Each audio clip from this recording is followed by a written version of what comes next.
Hi, my name is Natalie Hoytema. I'm a resident of Lexington, and this is a presentation for an act to extend local voting rights to all adult lawful permanent residents, also known as green card holders of the town of Lexington in Massachusetts. So before I start, I would like to discuss the history of voting rights in the US. At first, in 1776, only white male Protestant property owners over 21 were allowed to vote. Around the 1800s, all white men were allowed to vote. In 1879, women were allowed to vote for local school committees, which was extended in 1920, where women were allowed to vote in all elections. In 1924, Native Americans were allowed to become citizens, and they were allowed to vote in some states, but not all states.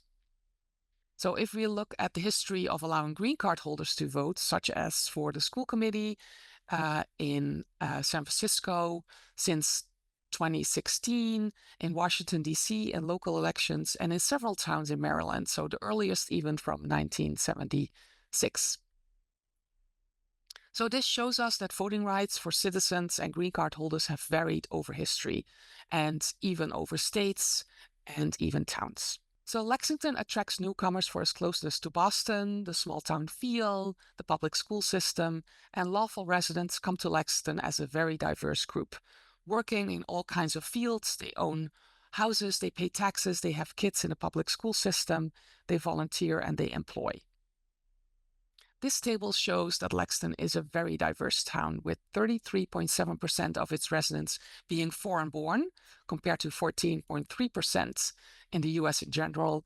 And Lexington also has approximately 13% of its residents being non-citizens, but have some other legal status, such as visa holders and green card holders. So green card holders in Lexington, as being said before, pay taxes, they are involved in the community, they volunteer, they own homes, they have kids in the public school system. And therefore, you could say that they contribute to the economy of the town, they contribute to the tax base of the town, and they also contribute to the vibrance of our community. So therefore, they deserve a say in who represents them and how the taxes are being spent.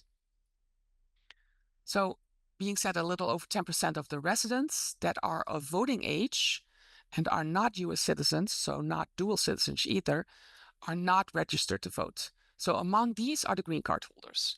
So we are talking about a little over 2,500 Lexington residents. So the process of becoming a US citizen can be long and daunting and difficult. First, you will need a visa to live and work in the US. After having a visa, either for 0 to like 20 years or even over, this depends on your visa and also on your country of origin, people can apply for a green card. You will need to have a green card for a minimum of 5 years to be allowed to apply for citizenship. Here are a few personal stories which I will not spell out, but you can read them. This is just so you know that there are real people behind this act, and a lot of them. These are your friends, your neighbors, your shop owners, and your kids' teachers.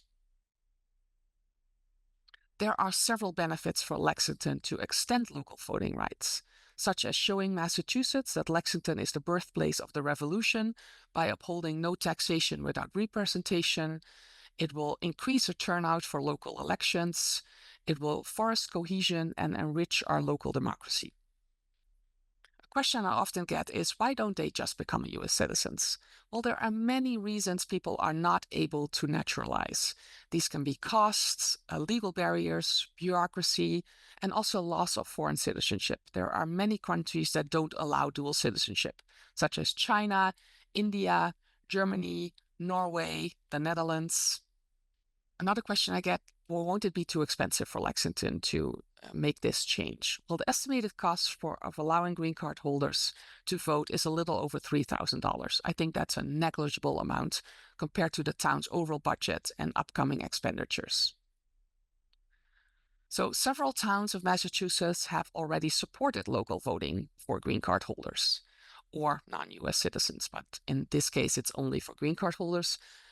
Those are towns in Cambridge, Amherst, Newton, Wayland, Somerville, and Brookline. However, despite the local approval of these towns, it has not been implemented due to the home rule petition process. Massachusetts law requires town to submit a petition for state approval. Both the state legislator and the governor must approve the request. So far, no action has been taken by the state, so therefore blocking implementation. Lexington could show that it would like to see change, and it could show the town and other towns that they can combine their efforts towards the state. So to summarize, allowing green card holders to vote in local election would align with the town's history and the town's values. As a reminder, it's coming up, so I think this would be a great way to show Massachusetts why Lexington is the town that it is.